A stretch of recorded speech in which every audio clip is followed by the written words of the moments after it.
કથાનક જોયું.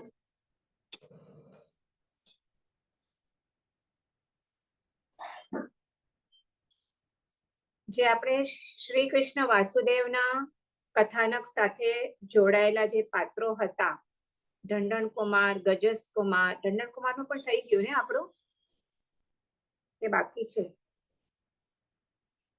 દ્રૌપદીનું ને લાગે છે ઢંઢણ કુમારનું બાકી છે. હલો, અવાજ આવે છે મારો?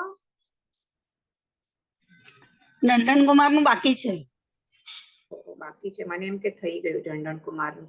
ઓકે, તો આપણે એટલે પહેલા હું સ્ટાર્ટ કરતી હતી પાર્શ્વનાથ ભગવાનથી, પણ હવે ઢંઢણ. તો આપણે બેઝિકલી જે પ્રેષર શલાકા પુરુષ જોયા એમાં આપણે વાસુદેવ, પ્રતિવાસુદેવ અને બળદેવમાં આપણે શ્રી કૃષ્ણ વાસુદેવ અને બળદેવ અને એ જેમના ભાઈ બળરામ એની આપણું કથાનક જોયું, અને લક્ષ્મણ જે વાસુદેવ હતા, રામ બળદેવ હતા અને કંસ એ પ્રતિવાસુદેવ હતા. જે બે આપણને ખબર છે તો એનું આપણે કથાનક જોયું. એમાં રામ અને એમાં તો બહુ હતું નહીં, ખાલી બળરામની એમાં તો કઈ બહુ આપણે કથા નથી જોઈ, કારણ બધાને ખ્યાલ જ છે રામ, લક્ષ્મણ અને રાવણની કથા. પણ ખાલી જણાવવા માટે કે એ પણ વાસુદેવ, બળદેવ અને પ્રતિવાસુદેવ હતા, અને એ કથા બધાને ખબર છે, એટલે એ કથા કહેવાની કઈ આપણે નથી લીધેલું. પણ શ્રી કૃષ્ણ વાસુદેવ સાથે જે બીજા કથાનકો જોડાયેલા છે, જેમ કે ગજસ કુમાર એમના નાના ભાઈ હતા, દ્રૌપદી જે એમ તો જોઈએ તો રિલેશનમાં તો એમના મામાઈ અર્જુન એ લોકો મામાઈ ફોઈ આ હતા, ભાઈઓ હતા, પણ દ્રૌપદી અને શ્રી કૃષ્ણ વચ્ચેનો આપણે ખબર છે એક એમનું બેવનું એક સ્પેશિયલ રિલેશન, સખા તરીકે રિલેશન હતું, કે જ્યારે પણ દ્રૌપદી ઉપર કાંઈ પણ સંકટ પડે તો ત્યારે શ્રી કૃષ્ણ એમને મદદ કરતા હતા. જે આપણે ચિરહરણના પ્રસંગ તો બધાને ખબર છે, પણ જૈન મહાભારત પ્રમાણે કે જૈનનું જે છે એમાં જે આ દ્રૌપદીને બીજા ઘાતકી ખંડના રાજા ઉપાડી જાય છે, કે જેટ ઇઝ વેરી રેર, આપણે કહીને અચીવ, રેર પણ નહીં, ઇટ્સ અ એક્સેપ્શનલ કેસ. અને શ્રી કૃષ્ણ વાસુદેવ ત્યાં ઘાતકી ખંડમાં જઈ અને એમને છોડાવે છે, અને એ દ્રૌપદીની કથા આની સાથે સંલગ્ન છે. તો એ આપણને જ્યારે દ્રૌપદીની કથા જોઈ તો એની સાથે એમના જે પૂર્વ ભાવ હતા, નાગશ્રી બ્રાહ્મણની વાઈફ તરીકે, અને એની સાથે પાછું ધર્મરુચિ અણગારની, તો એ પણ કથા આપણે જોઈ. એના પૂર્વ ભાવની કથા જોતા જોતા એના પછી એ ઘણા બધા એને ધર્મરુચિ અણગારના માંસ ખમણના પારણામાં જે એમણે કડવી તુંબડીનું એણે જે ઝેર સમાન શાક ઓરાવ્યું, એના લીધે એમનો એક કાળધર્મ પામ્યા, અને એના ફળ નિમિત્તે એને ઘણી નારક વગેરે ઘણા તિર્યંચ ઘણા ભોગો કરવા પડ્યા. એના પછી જે સુકુમાલિકા કરીને શેઠની પુત્રી થાય છે, પણ ત્યાં પણ એનો કેવો હતો કે એનો સ્પર્શ કોઈ સહન ન કરી શકે. પણ પછી એમણે જૈન ધર્મનું શરણું લીધું, સંયમ ગ્રહણ કર્યું, અને પોતાના કર્મ ખપાવી અને છેલ્લે એ દ્રૌપદી તરીકે જન્મ્યા, કે જે દ્રૌપદી આજે ભલે 5 ભાવ, અને એના એ પણ સુકુમાલિકા પણ પછી કેવી રીતે એમણે નિયાણું કર્યું એ પણ આપણે જોયું, કે આજે દ્રૌપદી સતી તરીકે છે, પણ પતિ કેટલા 5 પતિ હતા, તો પણ એ સતી તરીકે પ્રસિદ્ધ છે. પણ એ 5 પતિ શું કામ, તો એ આપણે સુકુમાલિકા એ પછી સાધ્વી બને છે, અને કેવી રીતે નિયાણું કરે છે કે મારા તપ સંયમનું કઈ ફળ હોય, તો જ્યારે જુએ છે કે એક સ્ત્રી સાથે 5 વ્યક્તિઓ ભોગ ભોગવે છે, એ જોતા એ ત્યારે નિયાણું કરી બેસે છે, અને એના ફળ રૂપે આ દ્રૌપદીનું કથાનક જે આપણે છે કે એને કેવી રીતે 5 પતિ થયા, તો એ આખી આપણે કથા જોઈ.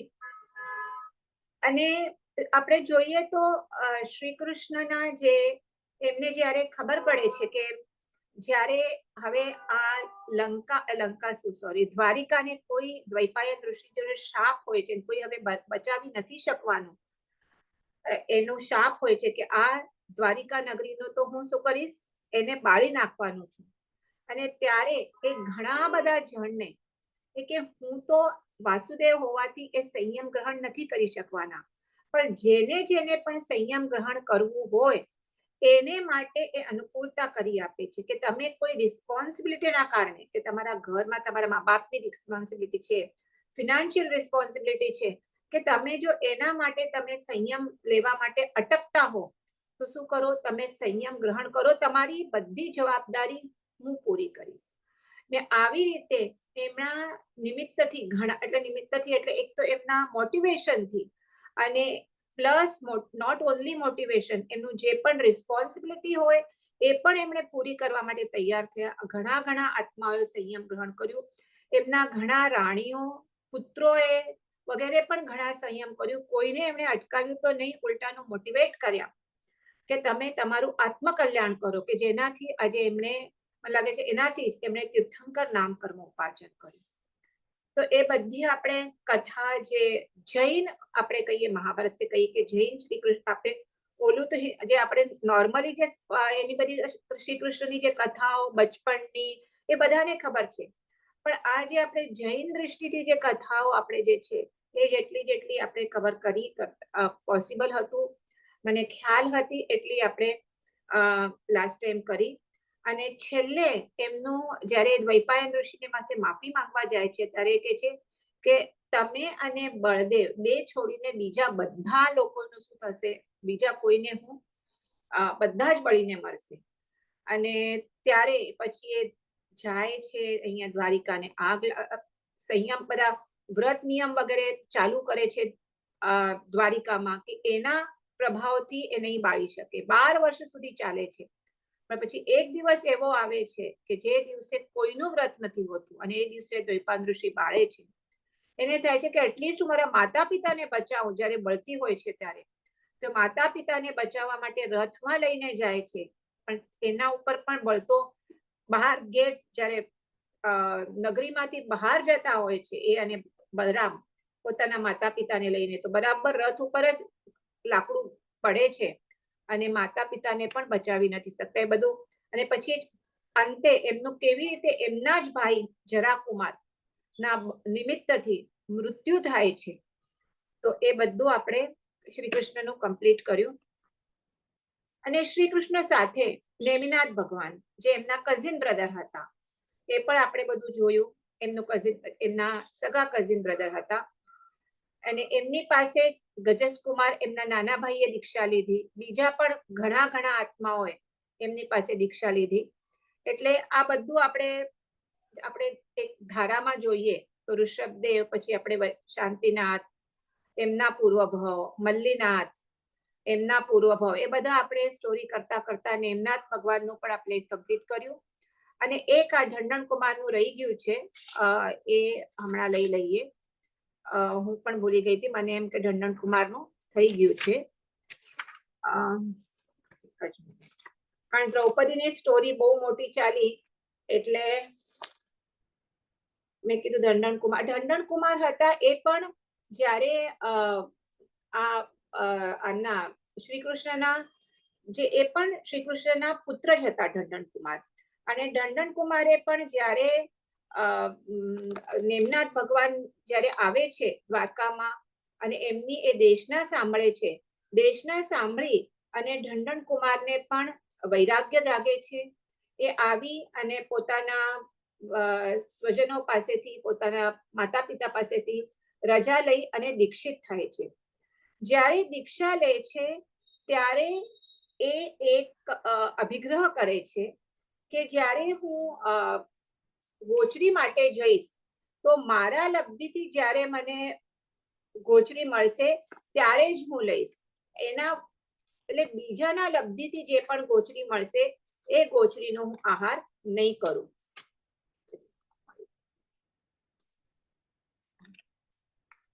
ઓકે, તો એવી રીતે મને બીજાના આનાથી લબ્ધિથી મળેલી ગોચરી મને નહીં ખપે.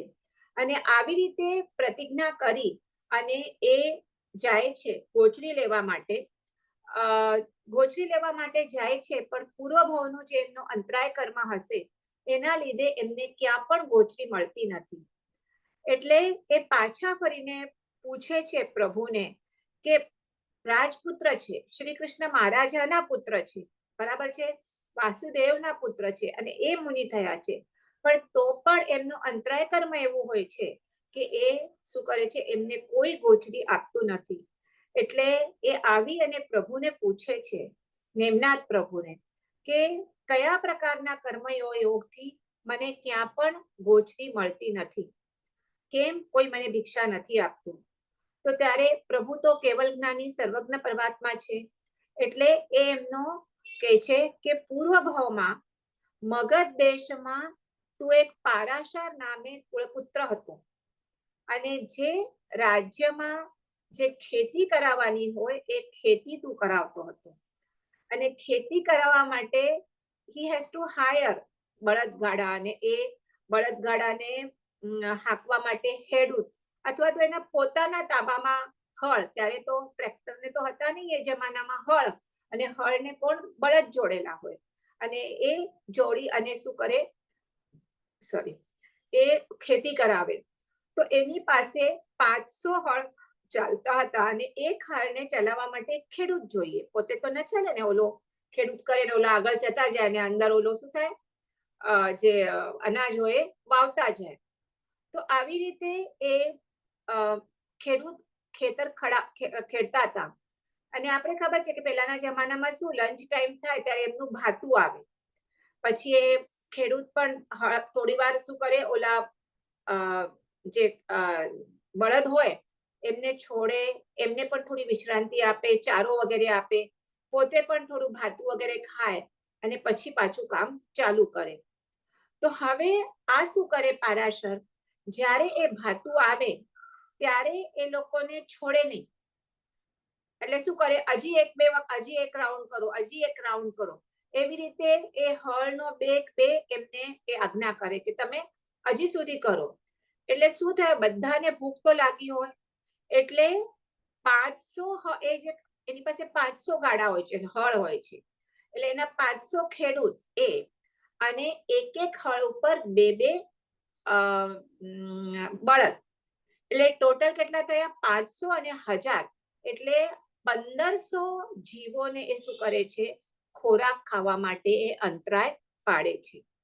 એટલે એ અંતરાયનું જે તને કર્મ બંધાયું છે, આ કોની સ્ટોરી કે છે, નેમનાથ પ્રભુ આને કે છે ઢંઢણ મુનિને, કે કેમ તમને ગોચરી નથી પડતી. પૂછે છે તમારું એવું કયું કર્મ છે, તો કે અંતરાય કર્મ તે બાંધ્યું છે આગલા જન્મમાં, કે 1500 જણને તે જ્યારે એમનો ખોરાક ખાવાનો ટાઈમ હોય છે, જમવાનો, ત્યારે તે એને અંતરાય પાડ્યો અને એ કર્મ તને હમણાં ઉદયમાં આવ્યું છે. 1500 જીવોને પાડેલું અંતરાયનું કર્મ તને હમણાં ઉદયમાં આવ્યું છે, એના પરિણામે તમને ભિક્ષા મળતી નથી. હવે આ ઢંઢણ ઋષિ જ્યારે સાંભળે છે પોતાનું પૂર્વ કર્મ, એટલે અહીંયા આપણે એ સમજવાનું છે, જે કર્મ ફિલોસોફી છે કે તમે જે કર્મ બાંધેલા હોય, હું વારે વારે કહું છું કે આ કથાનકો દ્વારા આપણને આ જે જૈન ફિલોસોફી સમજવાની છે, જે 4 અનુયોગ છે, દ્રવ્યાનુયોગ, કર્ણાનુયોગ, ચરણાનુયોગ અને કથાનુયોગ. તો પહેલો તો ટોટલ જૈન ફિલોસોફી છે, પછી જે આચરણ કેવા હોય, કર્મનું સ્થિતિ કેવી હોય, એ બધા અનુયોગ છે, અને છેલ્લો કથાનુયોગથી કે જે બાળ જીવો આપણા જેવા હોય, ડાયરેક્ટ ન સમજી શકે, તો એમના માટે આ કથાઓના માધ્યમથી જે જૈન ફિલોસોફી છે એ સમજાવેલી છે. તો અહીંયા કે તમે જે કર્મ બંધન કરો છો, આગલા આપણે ખબર ન પડે કે હસતા હસતા કર્મ બંધાય, પણ જ્યારે કર્મ જે ઉદયમાં આવે છે ત્યારે એ કર્મને ભોગવવા જ પડે છે, એ રોતા રોતા પણ ન છૂટે. તો એ જ્યારે કર્મની વાત સાંભળે ત્યારે હવે ઢંઢણ ઋષિ કહે છે કે હવે આ કર્મને દૂર કરવા માટે એમણે ખૂબ તપશ્ચર્યા કરવા માંડ્યા અને પછી પાછું એમને અભિગ્રહ તો હવે પ્રોપર અભિગ્રહ લીધું કે જ્યાં સુધી હું તપશ્ચર્યા કરીશ, રોજ જઈશ ગોચરી માટે, પણ જ્યાં સુધી મારા લબ્ધિથી મને ગોચરી નહીં મળે ત્યાં સુધી હું પારણું નહીં કરું. હવે એક વખત ઢંઢણ ઋષિ ગોચરી માટે નગરમાં જાય છે અને આ બાજુ શ્રી કૃષ્ણ મહારાજા નેમનાથ ભગવાનને વંદન કરવા માટે શું કહે છે, પોતાના મહેલે આવે છે. રસ્તામાં એમને ઢંઢણ મુનિ મળે છે નંદન ઋષિ મળે છે એટલે શ્રી કૃષ્ણ મહારાજાને વંદન કરી અને પાછા વળતા હોય છે. તો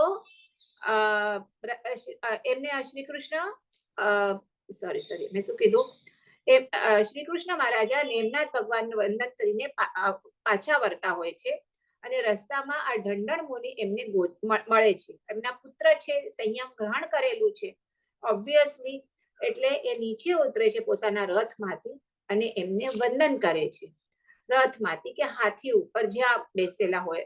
વાસુદેવ મોટા રાજા છે તો, અને એમના તપશ્ચર્યાની ખૂબ વખાણ કરે છે. હવે આ જ્યારે ઉતરે છે હાથી ઉપરથી કે રથ ઉપરથી, એમને આ મુનિને વંદન કરે છે તો ત્યાં કોઈ ગૃહસ્થ હશે, શ્રાવક હશે, એ જુએ છે. હવે આ ઢંઢન ઋષિ તો તપસ્યા આદિ કર્યા છે એટલે એમનું કૃષ્ણ થઈ ગયું છે, એમને ઓળખતા નથી. પણ રાજાને તો બધા ઓળખે, પોતાના મહારાજા હોય ઓળખે છે અને વિચાર કરે કે જેમને મહારાજા ખુદ હાથી ઉપરથી ઉતરીને જેને વંદન કરે છે એ કેટલા મોટા હશે. એટલે રાજા તો શ્રી કૃષ્ણ વંદન કરીને ચાલ્યા જાય છે, પણ ગૃહસ્થ હોય છે શ્રાવક, એ ઢંઢન ઋષિને પોતાને ત્યાં આગ્રહ કરી અને બોલાવે છે કે તમે આવો અને મારી પાસે ગોચરી ગ્રહણ કરો. અને મુનિ જાય છે અને એમને મોદક ઓરાવે છે. હવે મુનિને શું થાય છે કે આ પણ એ સામેથી બોલાવે છે ગૃહસ્થ અને એમને ગોચરી વરાવે છે મોદક. એટલે ઢંઢન ઋષિને થાય છે કે આ મારા લબ્ધિથી મને મળ્યા છે, એટલે એ પણ એ ગોચરી લે છે.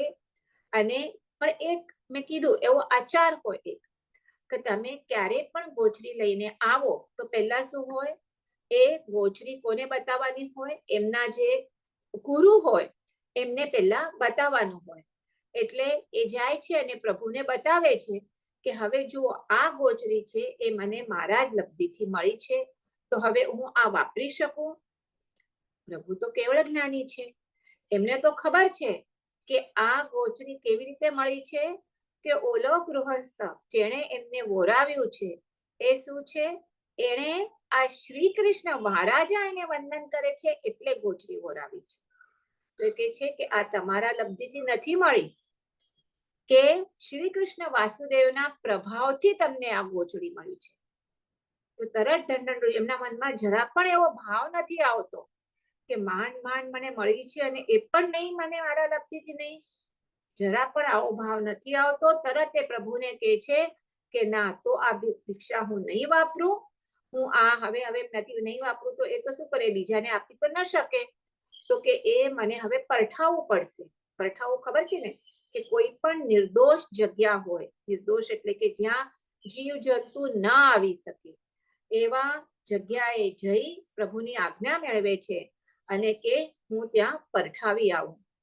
અને પરઠાવીને એમ જ દાડુ નાખે તો શું જીવાત વગેરે આવે, એટલે રાખ કુંભારાનો નિંભાડો વગેરે હોય તો એવી જગ્યા હોય કે જ્યાં જલ્દી જીવ જંતુ ન આવે, નહીં તો ઉલટાનું એના ઉપર આવે તો પાછી બીજી હિંસા થાય.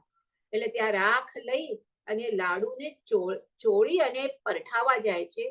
તો એ પરઠાવતા એવી ઉચ્ચ ભાવના એ ચડે છે, જે 12 ભાવનામાંથી જે ભાવનાઓ છે એ ભાવનાઓ તે ચડતા એ લાડુને ચોળતા એમના કર્મના પણ ભૂક્કા બોલાવી નાખે છે.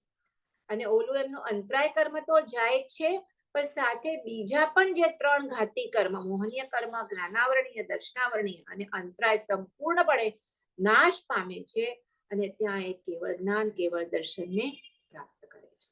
કેવા બધા આ મુનિઓ છે કે એ કેવી એમની તપશ્ચર્યા, કેવા એમના ભાવ, અને ત્યાં પછી એ કેવળ જ્ઞાન પ્રાપ્ત કરી અને પછી તો એમનો આયુષ્ય કર્મ તો બાકી હોય, એટલે ઘણા વર્ષ સુધી કેવડી તરીકે વિચારી, સંયમ પાળી અને છેલ્લે આયુષ્ય પૂર્ણ કરી એ સિદ્ધિપદ મોક્ષપદને પામે છે. તો અહીંયા આ આપણે ઢંઢન ઋષિની કથા કમ્પ્લીટ કરી. જેના આજ્ઞા વિરુદ્ધ કંઈ બોલાયું હોય તો મિચ્છામિ દુક્કડમ. અને હવે મારા ખ્યાલ પ્રમાણે તો નેમનાથ ભગવાન, જ્યારે નેમનાથ ભગવાનનું આપણે લીધેલું ત્યારે પણ એમની સાથે આપણે એમના ભાઈ રહનેમી, પછી જે એમની સાથે એમના લગ્ન થવાના રાજુલ, એ બધી કથાઓ પણ આપણે ત્યારે લીધેલી. એટલે હવે મારે ખ્યાલ પ્રમાણે કોઈ મને યાદ નથી આવતી એમની સાથે સંલગ્ન. તો પણ હશે તો આપણે પછી આગળ લઈ લેશું.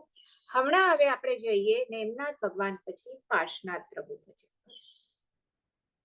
હવે આપણે ખબર છે કે એક અવસર પણીમાં ચોથા કાળમાં 24 તીર્થંકર ભગવાન થાય. એમાં પ્રથમ તીર્થંકર ઋષભદેવ ભગવાન એ જન્મે ત્રીજા કાળમાં, પછી જે એનું બધું છે અને છેલ્લે જે મોક્ષ પામે એ બધું ચોથા આરામ. અને ચોથા આરો તો ઘણો મોટો છે. ઓલમોસ્ટ મને લાગે છે આપણે જોયું હતું કે એક આપણે જે 10 ક્રોડા-ક્રોડી સાગરોપમનું આખું આપણે અવસર પેઢી કાળનું આપણે જોયેલું. 4 ક્રોડા-ક્રોડી પહેલા આરા, 3 ક્રોડા-ક્રોડી બીજા આરામાં, 4 ને 3 7, 2 ક્રોડા-ક્રોડી ત્રીજા આરામાં, અને ચોથા આરાનું કેટલું હોય છે? એમનું જે ટાઈમ પીરિયડ છે એ છે 1 ક્રોડા-ક્રોડી સાગરોપમ માઇનસ પાંચમો અને છઠ્ઠો આરાનો કાળ, જે કેલી 21,000 વર્ષ છે. આ પંચમ કાળ ચાલી રહ્યો છે એ 21,000 વર્ષનો છે. એના પછી છઠ્ઠો આરો આવશે, એ પણ 21,000 વર્ષ આવશે. એટલે કેવળ આ 1 ક્રોડા-ક્રોડી સાગરોપમ તો ઘણો ક્રોડા-ક્રોડી. સાગરોપમ ઇઝ ઇટસેલ્ફ ઇઝ હ્યુજ કાળ. એમાં ક્રોડા-ક્રોડી તો કેટલો મોટો કાળ થઈ જાય. તો એમાંથી ખાલી 42,000 વર્ષ તો નથિંગ, એટલે એના માટે તો એક આટલું નાનકડો ટાઈમ ગયો. તો એટલો મોટો આ ચતુર્થ આરો છે. હવે આ ચતુર્થ આરામાં 24 તીર્થંકર ભગવાન થયા છે. તો છેલ્લા જે પાર્શ્વનાથ ભગવાન ને મહાવીર સ્વામીના વચ્ચે ખાલી 250 વર્ષનો અંતર હતો. પણ આપણે પહેલાના જોઈએ ને, જેમ કે ઋષભદેવ ભગવાનથી અજિતનાથ ભગવાનના વચ્ચે તો ઘણો કરોડો વર્ષોનું વચમાં આયુષ્ય થઈ ગયું, આયુષ્ય સમય થઈ ગયો.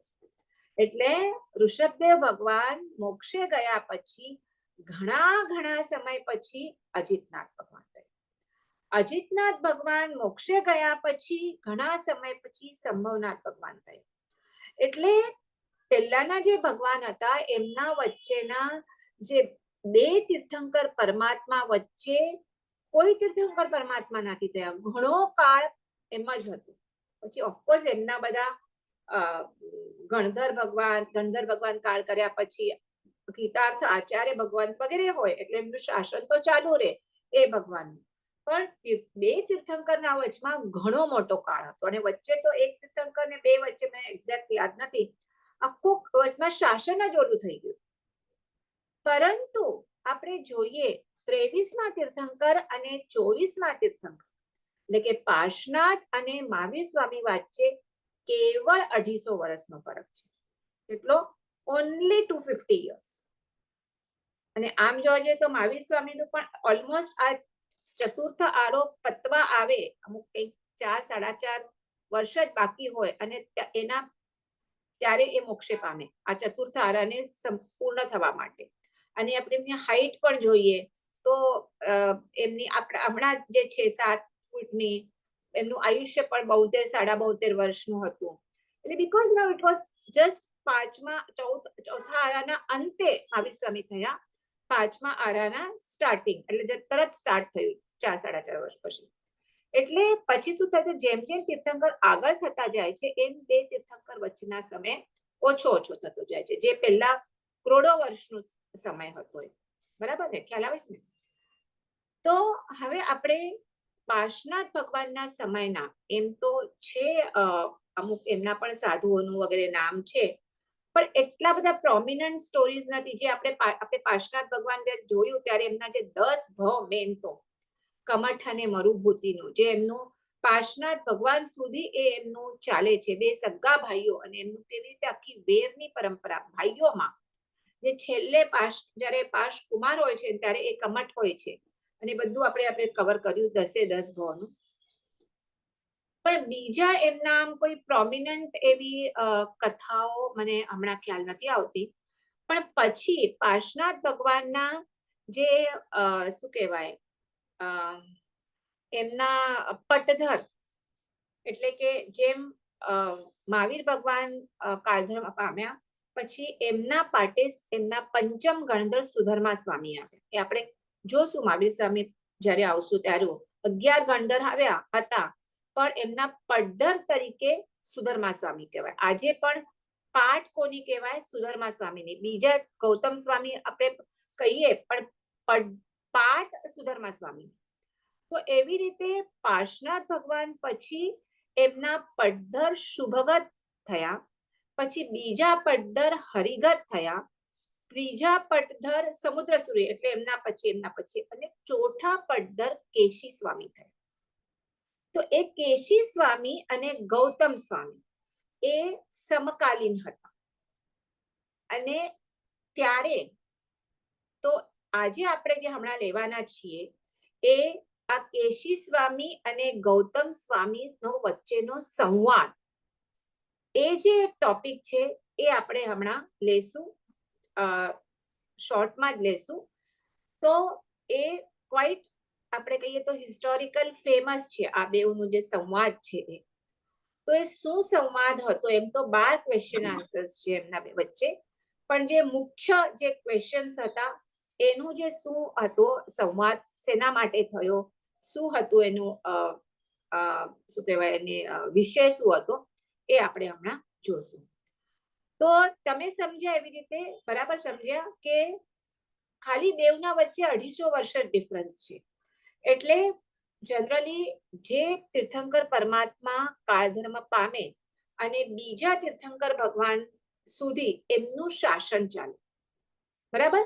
હમણાં કોનું ચાલે છે? મહાવીર સ્વામીનું શાસન છે. કારણ ભલે 2500 વર્ષ થઈ ગયા છે, 2550 વર્ષ થઈ ગયા છે, પણ હવે કોઈ તીર્થંકર નથી એટલે એમનું શાસન ચાલે છે.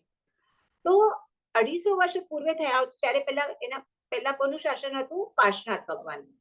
એટલે સુધી કે મહાવીર સ્વામીના જે પેરેન્ટ્સ હતા, સિદ્ધાર્થ રાણી રાજા અને ત્રિશલા રાણી, એ પણ આ પાર્શ્વનાથ ભગવાનનું જે એમના શાસનમાં હતા એમનું ફોલો કરતા. આ તો પછી તીર્થંકર થયા, તો કોનું શાસન ફોલો કરતા હતા? પાર્શ્વનાથ ભગવાન. તો હવે એટલે એમના શાસનના સાધુ સાધ્વીઓ હતા. અહીંયા મહાવીર સ્વામી કેવળ તીર્થંકર થયા, કેવળ જ્ઞાન પામ્યા, પણ એના પહેલા ઓલરેડી પાર્શ્વનાથ ભગવાનના સાધુ સાધ્વી ભગવંતો વિચરતા હતા. અને એ વખતે એમના પ્રમુખ પદે હતા કેશી સ્વામી. ખ્યાલ આવ્યો? હવે બીજી એક વાત તમને કહું. અચ્છા, હું તમને આપણે આ સ્ટોરીના આના ફ્લોમાં જ જઈએ. એક વખત થાય છે એવું કે ગૌતમ સ્વામી એટલે મહાવીર સ્વામીને કેવળ જ્ઞાન થઈ ગયું છે, એમણે શાસન સ્થાપ્યું છે, ધર્મની પ્રરૂપતા કરેલી છે, 11 ગણધરોની સ્થાપના કરેલી છે. ગણધર પોતપોતાના શિષ્ય સમુદાય સાથે વિચરી રહ્યા છે. તો એક વખત એવું થાય છે કે આ કેશી સ્વામી જે પાર્શ્વનાથ ભગવાનના પરંપરાના ચોથા પદ્ધર હતા, અને ગૌતમ સ્વામી જે મહાવીર સ્વામીના પ્રથમ ગણધર ભગવંત હતા, એ બેઉ જણા પોતાના શિષ્ય સાથે વિચરતા વિચરતા શ્રાવસ્તી નગરીમાં આવે છે. આ શ્રાવસ્તી નગરી એટલે જ્યાં સંભવનાથ ત્રીજા તીર્થંકર ભગવાન એમના 4 કલ્યાણક અહીંયા થયા છે શ્રાવસ્તીમાં. હું જઈ આવી છું ત્યાં. અને આ શ્રાવસ્તીમાં ભગવાન બુદ્ધ અને ભગવાન મહાવીરે ઘણા ચાતુર્માસ કર્યા છે. આજે બુદ્ધ ધર્મ માટે તો શ્રાવસ્તી ઇઝ વેરી, આપણે કહીએ ને, તીર્થ સ્થાન છે ત્યાં એ લોકોનું. ત્યાં બુદ્ધનું ઘણું બધું છે ત્યાં. તો આ બેઉ આચાર્ય ભગવંતો, ગુરુ ભગવંતો પોતપોતાના શિષ્યો સાથે વિચરતા વિચરતા ત્યાં શ્રાવસ્તી નગરીમાં આવે છે. હવે ત્યાં એક કીધું એટલે પહેલા તો એ 12 એક રીતે ઉપાસકો હતા નહીં, નગરની બહાર વનમાં એ લોકો ઉતરે. આ કેશી સ્વામી તિંદુક વનમાં ઉતર્યા હતા અને આ બીજા વનમાં ઉતર્યા હતા. પણ ભિક્ષા લેવા માટે તો એમને ગોચરી માટે તો નગરમાં જ જવું પડે. તો જ્યારે આ બેઉના શિષ્યો નગરમાં જાય ત્યારે શું થાય કે પાર્શ્વનાથ ભગવાને ચાતુર્યામ ધર્મની પ્રરૂપણા કરી. રાધર પાર્શ્વનાથ ભગવાન કહું એના કરતા બીજા તીર્થંકર અજીતનાથ ભગવાનથી કરી અને 23માં ભગવાન પાર્શનાથ સુધી કન્ટિન્યુઅસ ચાતુર્યામ ધર્મની સ્થાપના થયેલી છે.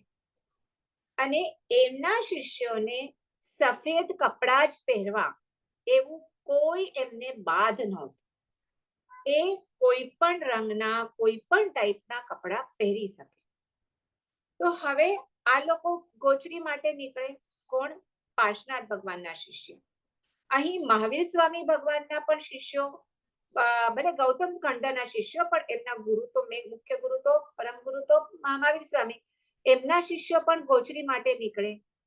એમને એ પણ ખબર છે કે બેવનું ધર્મ, જે વિતરાગ ધર્મ, એમનો પણ વિતરાગ પ્રરૂપેલો ધર્મને જ ફોલો કરે છે. અમે પણ વિતરાગ પ્રરૂપેલો ધર્મ ફોલો કરીએ છીએ. બેવના જે ભગવાન એ પરમાત્મા પણ વિતરાગ છે. તો પછી આવી રીતે આચાર ભેદ કેમ છે કે એ ચાતુર્યામ ધર્મનું પાલન કરે છે, જ્યારે મહાવીર સ્વામીએ પંચ મહાવ્રત રૂપી ધર્મનું પ્રરૂપણ કરેલું છે. પંચ મહાવ્રત રૂપી ધર્મ એટલે ખ્યાલ છે ને, 5 મહાવ્રતોનું પાલન આ જીવન સાધુને કરવાનું હોય છે.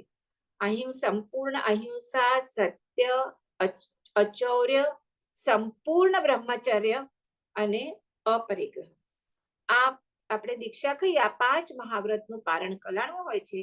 જ્યારે અહીંયા શું છે, પાર્શનાથ ભગવાન સુધી, બીજા ભગવાનથી કરી અજિતનાથ ભગવાનથી પાર્શનાથ ભગવાન સુધી ચાતુર્યામ ધર્મની પ્રવૃત્તા કરેલી છે. તો ચાતુર્યામ ધર્મમાં અહિંસા, સત્ય, અચૌર્ય અને અપરિગ્રહ, બ્રહ્મચર્ય વ્રતની અલગથી એમાં કીધેલું નથી. પ્લસ એ જ્યારે નીકળે ત્યારે જુએ કે અમે તો સફેદ કપડા પહેર્યા છે, જ્યારે આ તો બધા કલર્ડ કપડા પહેરે છે. તો બધાનું ધ્યેય વિતરાગે પ્રરૂપેલો ધર્મ છે, ધ્યેય પણ મોક્ષ, લક્ષ્ય અંતિમ મોક્ષ છે. તો આવો ભેદ શેના માટે? તો હવે આ શિષ્યોના મનમાં શંકા થઈ, એટલે કેશી સ્વામી અને ગૌતમ સ્વામીએ નક્કી કર્યું કે આપણે આપણા શિષ્યોના મનમાંની શંકા દૂર થાય એટલા માટે આપણે ધર્મ ચર્ચા કરી. કોઈ જાતની વાદ વિવાદ નહીં. અમે સાચા, અમારા પાર્શનાથ ભગવાન પહેલા, તમારા પછી, એમણે કરેલો પહેલા એ ધર્મ કર્યો છે એટલે એ જ ધર્મ સાચો, મહાવીર સ્વામી તો પછી થયા. કોઈ પ્રકારનો વાદ વિવાદ નહીં. એક તો આ બેવ તો જ્ઞાની પુરુષ હતા, એમના ગુરુ ગૌતમ ગણધર હતા પ્રથમ, અને આ પણ આચાર્ય ભગવંત હતા. કોણ? કેશી સ્વામી. એટલે એમના પોતાના મનમાં કોઈ શંકા નહોતી. એમને ખ્યાલ હતો કે જે પ્રમાણે દેશ કાળ છે એ અકોર્ડિંગલું જે 23માં પરમાત્માએ અને 24માં ભગવાને એ પ્રમાણે ધર્મની પ્રવૃત્તિ કરેલી છે. પણ શિષ્યોના મનમાં આ શંકા હતી, અને એ સરસ રીતે એમની શંકાનું નિરસન થાય એટલા માટે એમણે બેઉએ ધર્મ ચર્ચા કરી. અને આ એટલે આપણે સંવાદ કર્યો. આપણે જોઈએ તો આ સંવાદ ઉત્તરાધ્યાયન સૂત્રમાં 23માં અધ્યાયમાં આખું અધ્યયન છે, કેશી ગૌતીય ગૌતમીય અધ્યાય છે, કે જ્યાં આમાં કેશી સ્વામી આ બેઉ મળે છે, જ્ઞાની ભગવંતો, ગુરુ ભગવંતો. અને અહીંયા કેશી સ્વામી ગૌતમ સ્વામીને 12 પ્રશ્નો પૂછે છે. અને બહુ જ એટલે ઘણા, એની તો એકચ્યુઅલી ચર્ચા તો ઘણા દિવસ સુધી ચાલે છે, પણ એના નમૂના રૂપે આ ઉત્તરાધ્યાયન સૂત્રમાં આ 12 ક્વેશ્ચન આપેલા છે. અને એ જે છે કે એના ઉત્તર સાંભળી અને બેઉ શિષ્યોના મનમાં શંકા નિરસન થાય છે. અને પછી ત્યારે બધા એટલા વિનયયુક્ત હતા ને, કોઈ ઈગો અહમ નહોતો. એટલું સરસ રીતે કેશી સ્વામીના ગૌતમ સ્વામી આન્સર આપે છે કે કેશી સ્વામી ત્યાં ગૌતમ સ્વામીને વંદના કરે છે. ભલે પોતે દીક્ષા કરે એમાં મોટા છે, પણ તો પણ ગૌતમ સ્વામી ગણધર છે, એનો હોદ્દો એમનો મોટો છે, અને એ બધા આનું સરસ રીતે શંકાનું નિરસન કરે છે. એટલે એમને વંદન કરે છે, અને ત્યાં ચાતુર્યામ ધર્મનો ત્યાગ કરી ત્યાં પોતે પંચ મહાવ્રત દીક્ષા ગ્રહણ કરે છે. વીર શાસનમાં પદાર્પણ કરે છે, અને જેમ ગુરુ કરે તો એમની સાથે એમના બીજા બધા શિષ્યો એટલે કારણ હવે શાસન કોનું ચાલે? 24માં તીર્થંકર આવી ગયા છે, એટલે આ પાર્શ્વનાથ ભગવાનના બધા સાધુ ભગવંતો શેમાં પદાર્પણ કરે છે? આ વીર શાસનમાં પદાર્પણ કરે છે. એટલે અહીંયા કેશી સ્વામી પોતાના અહમનો સંપૂર્ણ ત્યાગ કરે છે. ને ક્યારે થઈ શકે? માત્ર જ્યારે તત્વ દૃષ્ટિ હોય ને ત્યારે જ આવી રીતે થઈ શકે. આ બધાનું આપણે કહીએ તો આ ધર્મ ચર્ચાના ઉલ્લેખો આપણે જે 12 આપણું જે આગમ છે, ભગવતી સૂત્ર, સૂર્યગણામ સૂત્ર, આવશ્યક આ બધામાં એમનું જે ધર્મ ચર્ચા છે પાર્શ્વનાથ ભગવાનના શાસનના કેશી સ્વામી અને ગૌતમ ગણધર, એનો ઉલ્લેખ આપણે મળે છે. તો આપણે થોડાકમાં આપણે સમજશું. આપણે 12 ક્વેશ્ચન છે, આપણે તો પછી પાછો બહુ તત્વ ચર્ચામાં ચાલ્યા જશું. આપણું ટોપિક છે કથાનું યોગ.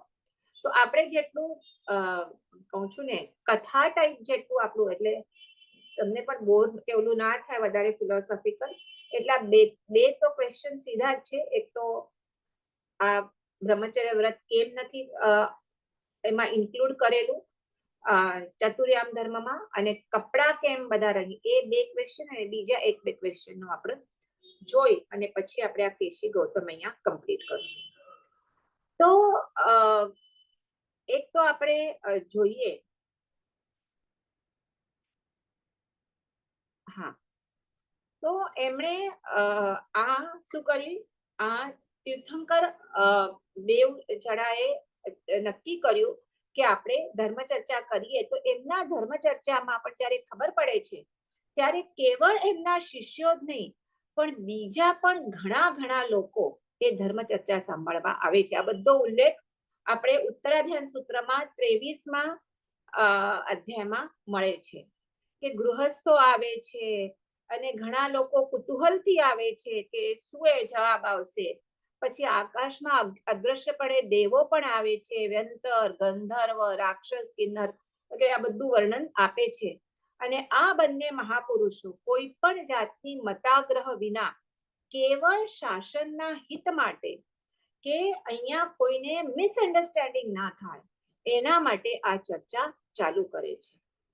અને ગૌતમ સ્વામી એ વિનય ધર્મ પણ કેટલો અહીંયા સાચવે છે કે ગૌતમ સ્વામી ગણધર હોય છે. મેં કીધું એવી રીતે પોઝિશનમાં એમની પોઝિશન મોટી હોય છે, કારણ ગણધર ભગવાન તીર્થંકર પછી સીધો કોણ છે આપણા એના આમાં તો ગણધર ભગવાન, આ આચાર્ય ભગવાન છે. પણ તે છતાં આ પોતાના પૂર્વ તીર્થંકર પરમાત્માના આચાર્ય ભગવાન છે, દીક્ષા પર્યાયમાં મોટા છે. એટલે ગૌતમ સ્વામી કેશી સ્વામી પાસે જે તિંદુક વન હોય છે ત્યાં એ જાય છે એમની સામે ચર્ચા કરવા માટે. અને એ પણ સામે બહુમાન પૂર્વક એમનો પણ વિનય સાચવે છે, એમને આવકાર આપે છે, એમને આસન આપે છે અને એમની ધર્મ ચર્ચા ચાલુ થાય છે. તો પ્રથમ ક્વેશ્ચન આ પૂછે છે કે કેમ આવી રીતે?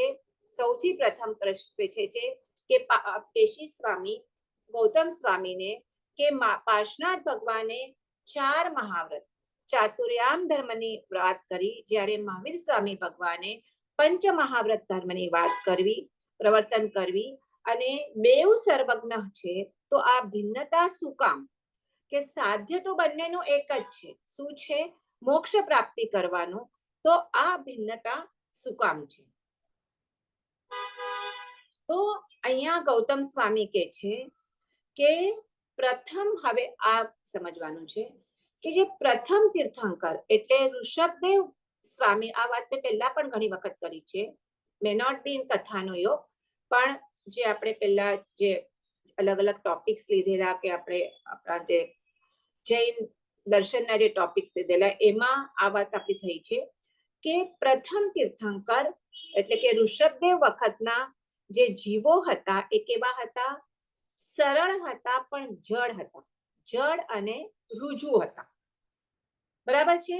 એટલે એ જડ હોય એટલે જલ્દી સમજવા ન આવે, પણ સામે રુજુ હતા એટલે સરળ હતા. એટલે એક વખત સમજમાં આવ્યા એટલે જડ એટલે મંદમતી, આપણે એટલે થોડુંક એટલું જ્ઞાનનું ક્ષમ ઓછો, એટલું જલ્દી સમજે નહીં. પણ એક વખત સમજી જાય પછી તરત કરે, પણ સમજાવવું પડે. જ્યારે અંતિમ તીર્થંકર 22મી વખતના જે સાધુઓ હતા એ કેવા હતા? સોરી, વક્ર અને જડ હતા.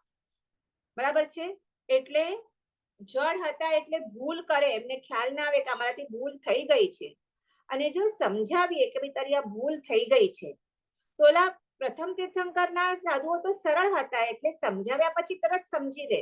પણ આપણે બધા મહાવીર સ્વામીના શાસનના લોકો કેવા છીએ? વક્ર છીએ.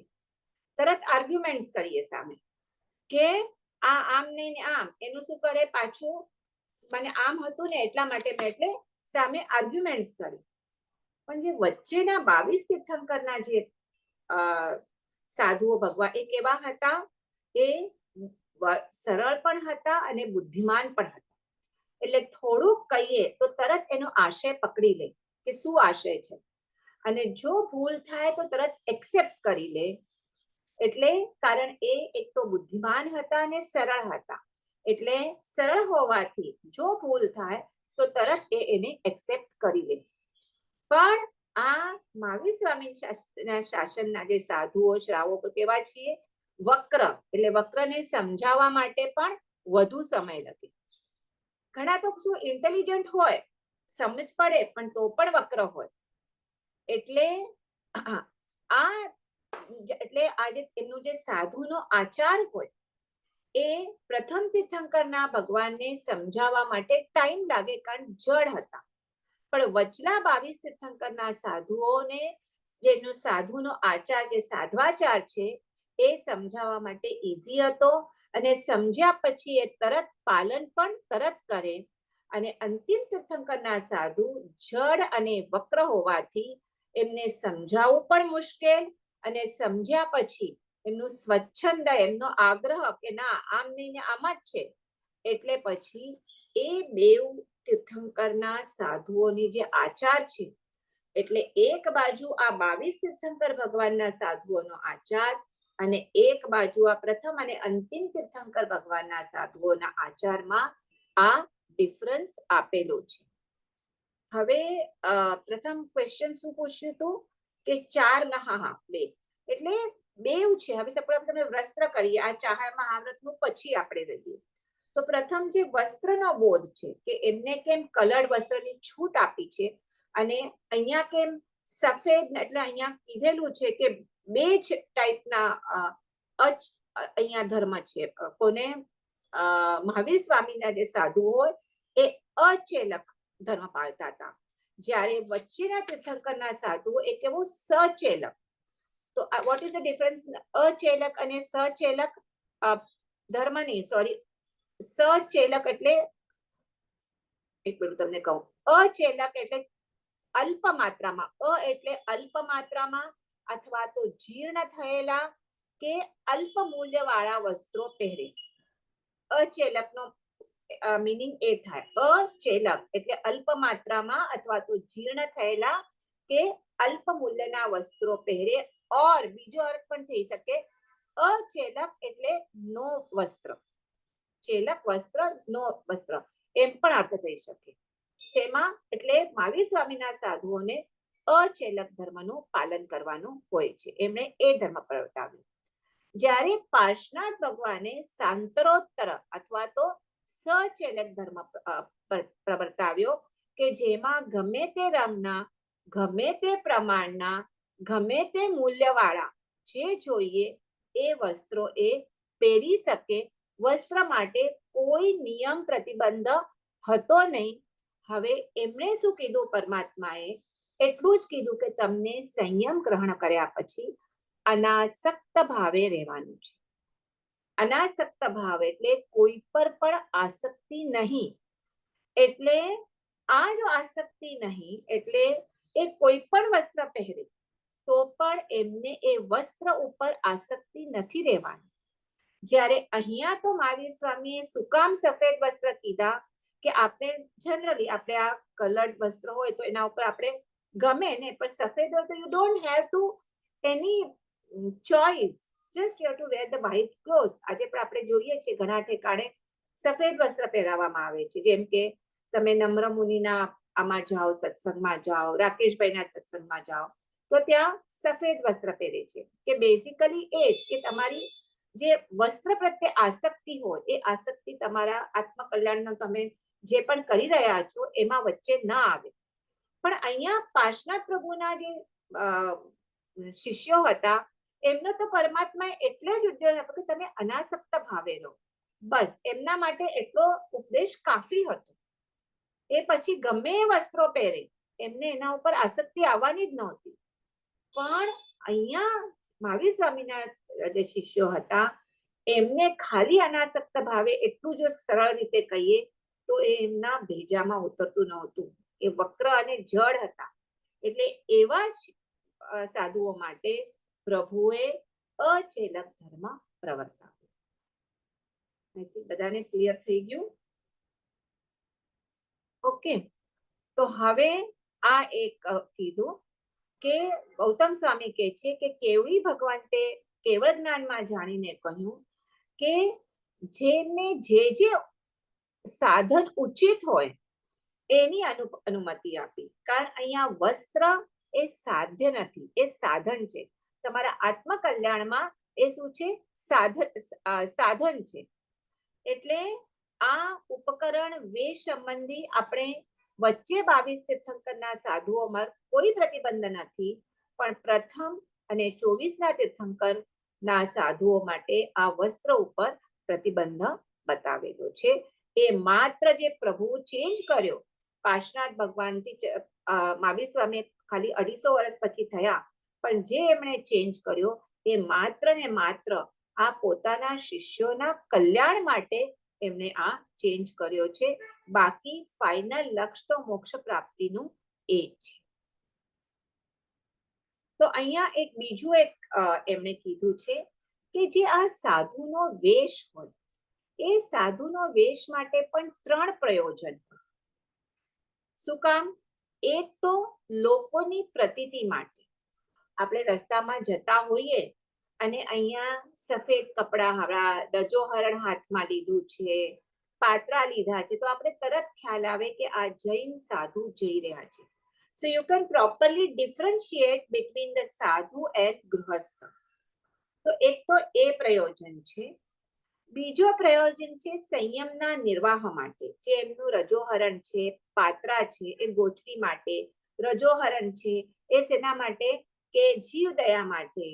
કે વચમાં કોઈ એ જનરલી કંઈ પણ હોય તો શું કરે? આમ પૂંછતા જાય, કે એક નાનું પણ ઇરિયા સમિતિ પાલન કરતા જાય, કે એક નાનું જીવ પણ શું થાય? એમના પગ નીચે કે ન આવે. તો એના માટે એ રજોહરણ, એટલે બેઝિકલી સંયમના નિર્વાહ માટે આ ઉપકરણ વગેરે એમને આપેલા છે. અને ત્રીજું એમના પોતાની જાગૃતિ માટે. જેમ આપણે કહ્યું લોકોને ખબર પડે, ગૃહસ્થને, કે આ સાધુ જૈન સાધુ જઈ રહ્યા છે, ધ સેમ વે એને પોતાને પણ એ જ્યારે સાધુ વેશ ગ્રહણ કરે ત્યારે પોતાને પણ જાગૃતિ રહે કે હું આ બધા ગૃહસ્થ કરતા જુદો છું, મેં 5 મહાવ્રત ધારણ કર્યા છે. તો આવી રીતે આ સાધુતાનો વેશ, સાધુના ઉપકરણો અને આ બાહ્ય ક્રિયા એ શેના માટે છે? આ સાધ્વાચારના રક્ષણ માટે, ઓળખ માટે, એના નિર્વાહ માટે છે. બાકી નિશ્ચય દ્રષ્ટિથી, વ્યવહાર દ્રષ્ટિથી છે. નિશ્ચય દ્રષ્ટિથી તો જ્ઞાન, દર્શન અને ચારિત્ર એ જ મોક્ષનું વાસ્તવિક કારણ છે. પણ એની સાથે આ પણ આપણે ગૌણ કરતા નથી, એની પણ જરૂર છે.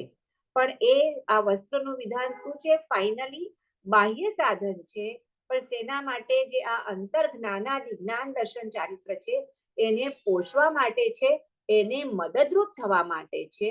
એટલે જે સમયે જે યોગ્ય છે that can be changeable. પણ એટલે બાહ્યની ઉપેક્ષા નથી કરવાની, પણ ફાઇનલી તો શું છે? જ્ઞાન, દર્શન, ચારિત્ર એની જ આરાધના કરવાની છે. તો એક આ આપણે જોયું. હવે બીજું આપણે જે ચાતુર્યામ ધર્મ, જે પાર્શનાથ ભગવાન સુધી 4 મહાવ્રત હતા, બ્રહ્મચર્ય વોઝ નોટ ઇન્ક્લુડેડ. જ્યારે કેશી સ્વામી, મહાવીર સ્વામી વખતે શું હતું? બ્રહ્મચર્યને અલગ વ્રત તરીકે એમણે આપ્યું છે. તો એ શેના માટે?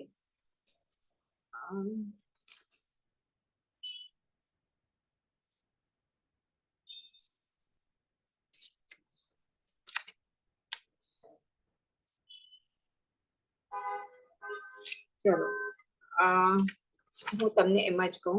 હવે એક એનું એ રીઝન છે કે જ્યારે 4 વ્રતમાં અહિંસા, સત્ય, અચૌર્ય અને પરિગ્રહ, એ 4 વ્રતમાં અપરિગ્રહ એક એમનો વ્રત છે. હવે જ્યારે મહાવીર સ્વામીના જમાનમાં જેમ બધા વસ્તુઓનો પરિગ્રહ નથી કરવાનો, તો ત્યારે એમના વખતમાં જે સ્ત્રીનું એક સ્થાન હતું, એ સ્થાન પણ એક વસ્તુ તરીકેનું હતું. એટલે તમને ખ્યાલ છે કે ત્યારે સ્ત્રીઓને પણ વેચાતી હતી. જેમ દ્વિપદ, ચતુષ્પદ. ચતુષ્પદ એટલે 4 પગવાળા, જે આપણે એનિમલ્સ કહીએ, અને દ્વિપદ એટલે આપણે શું કહીએ, મનુષ્ય કહીએ, 2 પગવાળા. તો જેમ એમનો પરિગ્રહ નહીં કરવાનું, એટલે એમના માટે જે અપરિગ્રહ વ્રત બતાવ્યું, ગાય, ભેંસ, ત્યારે તો એમનું બહુ જ કિંમત હતી ને. હમણાં ગાડીઓ છે, પણ ત્યારના જમાનામાં તો ગાય, ભેંસ વગેરે ને, ગાય એટલે એટલા બધા, જેટલા મોટા ગોકુળો હોય એ એટલું વધારે રીચ ગણાય. તો એનો જે રીતે અપરિગ્રહ કરવાનો, એને બીજા વસ્તુઓનો જે રીતે અપરિગ્રહ કરવાનો, એવી જ રીતે સ્ત્રી પણ એક વસ્તુ તરીકે માનતા હતા. એટલે એ ઓટોમેટિક જ્યારે પાર્શ્વનાથ ભગવાનના સમયમાં સાધુઓ સમજી જતા કે જેમ બીજાનો અપરિગ્રહ કરવાનો છે, તો અહીંયા સ્ત્રીનો પણ પરિગ્રહ કરવાનો નથી. અને એની સાથે સાથે ઓટોમેટિકલી મૈથુન વ્રત પણ આવી જતું. પરંતુ આ પાંચમ મહાવીર સ્વામીના વખતે શું હતા? મેં કીધું વક્ર અને જળ. એ કે પરિગ્રહ નથી કરવાનું તો કાંઈ નહીં, અમે એક વખત ભોગવીને પછી છોડી દેશું.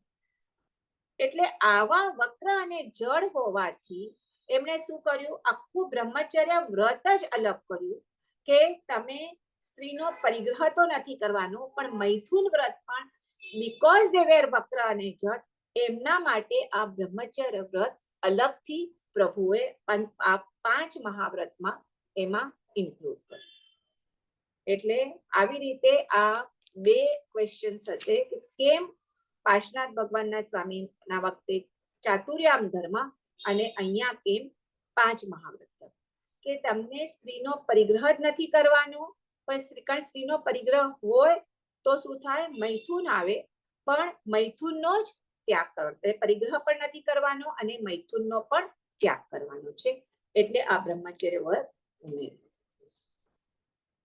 આ 2 તો થઈ ગયા એમના જે ક્વેશ્ચન, અને એના પછી પણ બીજા 10 ક્વેશ્ચન આપેલા છે.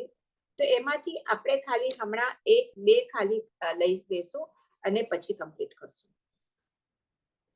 તો કેશી સ્વામી હવે પૂછે છે ગૌતમ સ્વામીને કે તમારા આજુબાજુ કર્મબંધનના ઘણા બધા નિમિત્તો છે, બરાબર છે, છતાં તમે બંધાતા કેમ નથી? હજી ગૌતમ સ્વામી કેવળ જ્ઞાની નથી થયા. આપણને ખબર છે કે મહાવીર સ્વામી કાળ પામી ગયા, એના પછી એમને શું થાય છે? કેવળ જ્ઞાન પ્રાપ્ત થાય છે. બધી સ્ટોરી આપણને કથા ખબર છે. ના ખબર હોય તો આપણે પાછા જ્યારે મહાવીર સ્વામીનો આના પછી આપણે નેક્સ્ટ ટાઈમ આવશું ત્યારે આપણે એ કરશું કથા.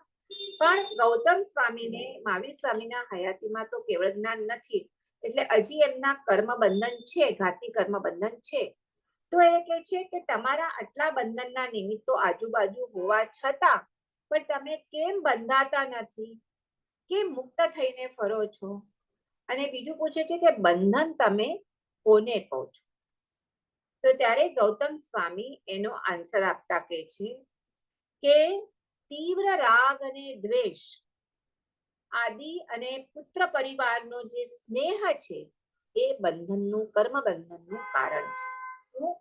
તીવ્ર રાગ દ્વેષ, પુત્ર, સ્ત્રી, પુત્ર, સ્વજન, વસ્તુઓ પર જે આપણે એનો સ્નેહ, એ બંધનનું કારણ છે. અને શું કરાવે છે? એ વ્યક્તિને પરાધીન બનાવે છે.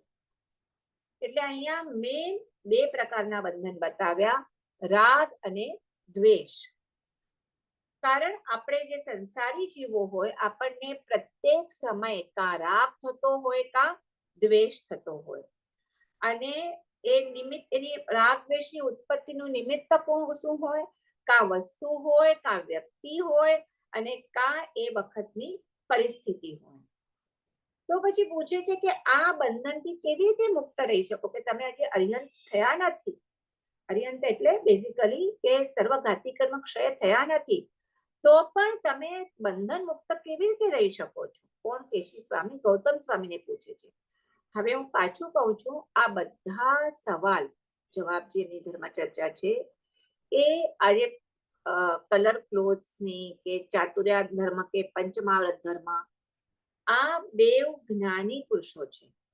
એમને ખબર છે કે શું કામ પાર્શનાથ ભગવાનના, અને હજી એક વાત હોય છે, પાર્શનાથ ભગવાને સંસ્કૃતમાં જે પણ એમનું દેશના આપી છે એ સંસ્કૃતમાં આપી છે, જ્યારે મહાવીર સ્વામીની જે દેશના પ્રાકૃત ભાષામાં છે.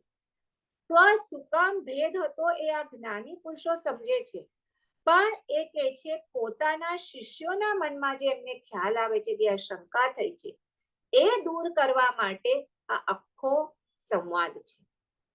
તો આ પણ એ કહે છે કે તમે આ રાગ અને દ્વેષના નિમિત્તો વચ્ચે રહેવા છતાં તમે કેવી રીતે બંધનથી મુક્ત રહી શકો છો? કેશી સ્વામી ગૌતમ સ્વામીને પૂછે છે.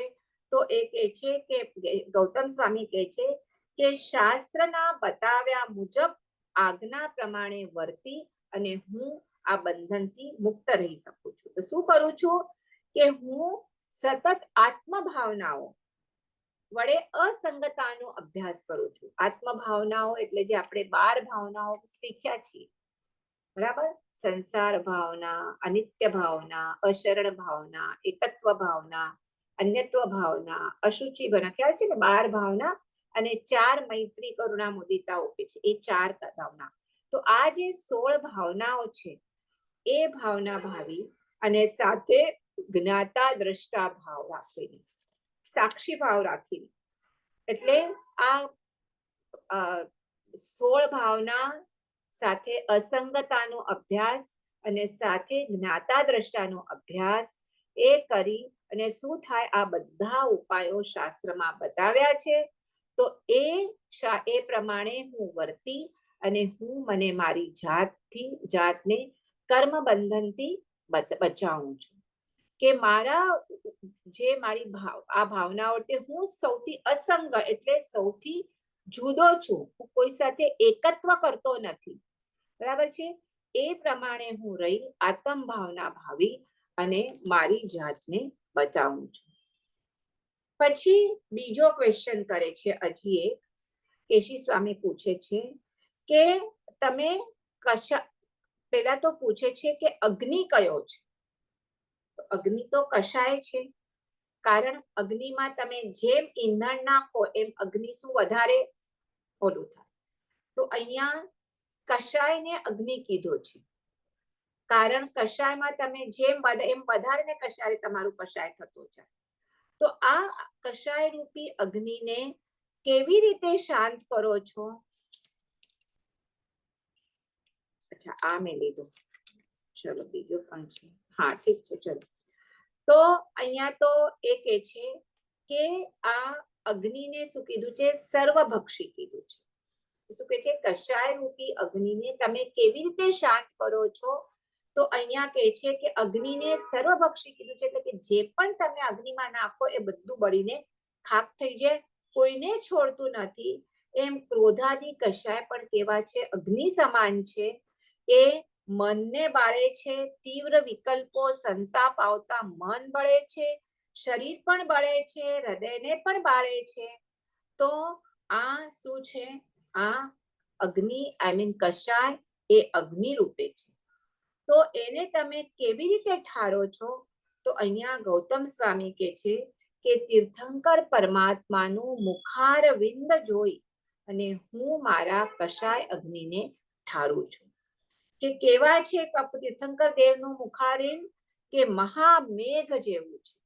મેઘ એટલે વાદળા, જે અચૂક વરસે, કે આખું જંગલમાં દાવાનળ બળતું હોય અને જો મહામેઘ વરસે તો એ ક્ષણમાં એને ઠારી દે.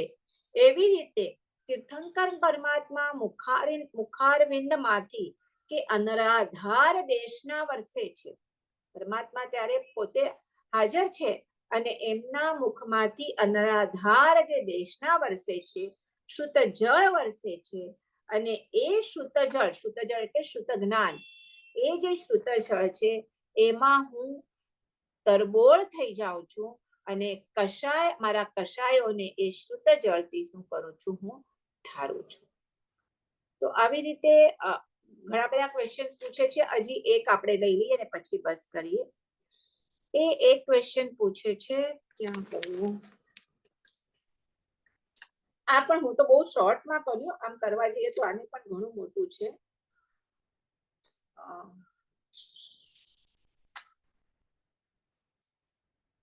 આ એક આપણે પૂછીએ. એ પૂછે છે કેશી સ્વામી કે આત્માનો શત્રુ કોણ છે અને એ આત્મશત્રુના તમે કેવી રીતે એના ઉપર વિજય મેળવો છો, કે આટલા બધા શત્રુઓની વચ્ચે હોવા છતાં તમે કેવી રીતે વિજય પ્રાપ્ત કરો છો અને તમે શત્રુ કોને કહો છો? તો અહીંયા ગૌતમ સ્વામી એનો જવાબ આપતા કહે છે કે પોતાનો આત્મા પોતાના કાબુમાં ન રહે, બરાબર છે, એ પોતાનો મોટો શત્રુ છે. એટલે આપણે કહી શકીએ કે મન, આપણે કેમ કાબુમાં, પણ મન આપણા કાબુમાં જ નથી રહેતું. એટલે મન કાબુમાં ન રહેવાથી શું થાય છે? ચાર કષાય, કષાય એટલે તમે સમજો ને, ક્રોધ, માન, માયા અને લોભ. આપણે જે કહીએ કે હમણાં ચાર કષાયો અગ્નિનું કામ કરે છે, તો એ કઈ છે? તો ક્રોધ, માન, માયા અને લોભ. તો એ ચાર કષાયો જોર કરે છે. એટલે આ મન અને ચાર કષાય, આ પાંચ શત્રુ થયા. અને એનાથી જે આપણી પાંચ ઇન્દ્રિય છે, કયા પાંચ ઇન્દ્રિય છે? એક તો સ્પર્શનેન્દ્રિય, રસનેન્દ્રિય, ઘ્રાણેન્દ્રિય, ચક્ષુ ઇન્દ્રિય અને શ્રોતેન્દ્રિય. તો આ પાંચ ઇન્દ્રિયો કન્ટિન્યુઅસ એનાથી શું થાય છે? કર્મ બંધન કરે છે. આ ચાર કષાયોના વશથી થઈને કા ક્રોધ આવે, કા માન આવે, કા લોભ જાગે, કા માયા જોગે, કા મન તમારા કંટ્રોલમાં ન રહે. એટલે બેઝિકલી ટોટલી કેટલા થયા? 10 શત્રુઓ થયા. અને હવે આ 10 શત્રુઓનો જો આપણે પરિવાર ગણવા જઈએ તો હજારોના સંખ્યામાં થાય છે. કારણ કંઈ પણ હોય તો આપણા મનમાં કન્ટિન્યુઅસ સંકલ્પ વિકલ્પ ચાયા જ છે. એટલે અહીંયા ચાર કષાયોના 5200 એટલે 5200 ભાંગા શાસ્ત્રમાં બતાવેલા છે. એટલે ટોટલ 5 ઇન્દ્રિય અને એ ઇન્દ્રિયના 23 વિષયો હોય ને, જેમ કે હવે સપોઝ ઇન્દ્રિય આપણે લીધી ઘ્રાણેન્દ્રિય, તો ઘ્રાણેન્દ્રિયનો વિષય કયો છે? ગંધનો વિષય છે. તો ગંધ કેટલા પ્રકારની હોય? 2 પ્રકારની, કાં દુર્ગંધ હોય, ક્યાં સુગંધ. સપોઝ રસનેન્દ્રિય લઈએ તો રસનેન્દ્રિયના કેટલા વિષય હોય? 5 હોય. જેમ કે જે આપણે ટેસ્ટ કહીએ રસનેન્દ્રિયથી, ખારો, મીઠો, તીખો, તુરો, કડવો, એટલે 5 વિષય. તો એવી રીતે આપણે 5 ઇન્દ્રિયના જોઈએ ને તો ટોટલ 23 વિષયો છે. તો આ અને એના ટોટલ 240 વિકારો છે. પણ આપણે જો આ વિકાર, તો કેશી સ્વામી પૂછે છે કે આટલા બધા વિકારો વચ્ચે તમે કેવી રીતે વિકારોને કેવી રીતે જીતો છો? કારણ હજી મેં કીધું કે ગૌતમ સ્વામી અરિહંત થયા નથી, ત્યારે ગૌતમસિંહ કહે છે કે સૌથી પ્રથમ તો મનને જીતવાનું છે. અને મનને જીતશો તો કષાયોને જીતાય છે. એટલે આ 5 ને આપણે એક વખત જીતી લીધા, મન અને 4 પ્રકારના કષાય, તો શું થાય? બીજા જે 5 ઇન્દ્રિયના વિષય છે એ ઓટોમેટિક જીતા જાય છે. એટલે આ 5 મન ને 4 કષાય એના લીધે જીત્યા બીજા 5 ઇન્દ્રિયનાને, એટલે 10 ને જીત્યા. અને 10 ને જીતતા હજારોને જીતાય છે. એટલે બેઝિકલી પ્રથમ જ્યારે મનને વશ કરવાથી કષાય ઉપશાંત થાય છે. કષાય ઉપશાંત થવાથી 5 ઇન્દ્રિયો પોતાની અસત પ્રવૃત્તિ છોડી દે છે. અને તેથી શું થાય છે, અંતરમાં જે કન્ટિન્યુઅસ આપણું ચાલતું હોય સંકલ્પ વિકલ્પ એ શાંત થઈ જાય છે. અને જે ઇન્દ્રિય છે એને આપણે જે સંલીનતા તપ આપેલું 6 તપમાં, આ અભ્યંતર તપમાં જે સંલીનતા તપ છે એના વડે ઇન્દ્રિયોનો નિગ્રહ કર્યો. એટલે એનાથી શું થાય છે, આ બધા એટલે પૂછે છે ને કે તમે કેવી રીતે આ બધા કષાયને જીતો છો, તો એનું આ આન્સર આપે છે કે કેવી રીતે મનને વશ કરીએ છીએ, મનને વશ કરવાથી કષાયનો વશ થાય છે અને એનાથી શું થાય છે, પછી સંલીનતા વધે, ઇન્દ્રિયનો નિગ્રહ થાય છે.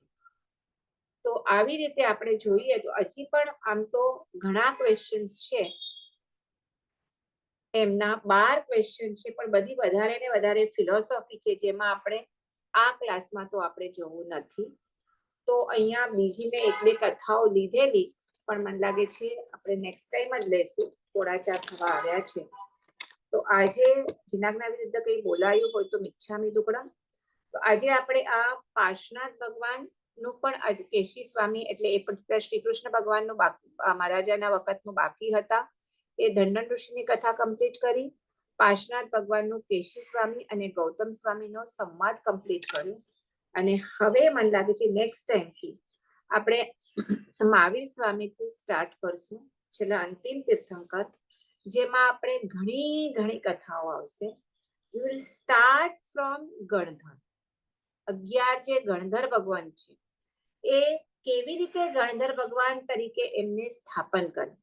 એ પોતે હોય છે કોણ, બધા મોટા પ્રકાંડ પંડિત હોય છે, બધા જ લોકો 11 ગણધર મોટા પ્રકાંડ પંડિત હોય છે અને દરેકના મનમાં પોતાને સર્વજ્ઞ કહેતા હોય છે. પોતાના 500 શિષ્યો, કોઈના 300 શિષ્યો હોય છે, પણ તે છતાં એ કહે છે કે સર્વજ્ઞ, પણ બધાના મનમાં એક શંકા હોય છે. અને એ જ્યારે મહાવીર સ્વામી પાસે આવે છે ત્યારે મહાવીર સ્વામી આવે તો છે મોટા ઈગોથી, આડંબરથી, મહાવીર સ્વામીને હરાવી દઈશ, પણ મહાવીર સ્વામી પાસે આવતા કેવી રીતે એમનો અહંકાર બધો ઓગળી જાય છે, કેવી રીતે એમના જે દરેકના મનમાં એક શંકા હોય છે એ શંકાનું નિરસન થાય છે. અને બધા જ એક પછી એક બધા જ 11 પંડિતો એક પછી એક આવતા જઈ અને મહાવીર સ્વામીને સમર્પિત થાય છે, દીક્ષા લે છે. મહાવીર સ્વામી એમને ગણધર પદે સ્થાપના કરે છે. તો આવી રીતે કારણ આપણે એક ઓલા લિંકમાં જશું કે સીધો મહાવીર સ્વામી પછી નેક્સ્ટ કોનું પદ આવે, ગણધર ભગવંતો. એક વખત આપણે પેલા ગણધર ભગવંતની એમની કથા છે એ કમ્પ્લીટ કરી અને પછી તો ઘણી બધી કથાઓ છે મહાવીર સ્વામીને લગતી, એ બધી એક પછી એક જોતા જઈશું. આજે કોઈને કંઈ ઓલામાં કંઈ સમજવું ન હોય, કંઈ હોય તો પૂછી જો, કંઈ છે કે નહીં તો પછી આપણે નેક્સ્ટ મંગળવાર શું છે 24 તારીખ, આજે 17 છે, 24 ત્યારે આપણે બેસશું. હા, શું કીધું? હલો, કંઈ કીધું?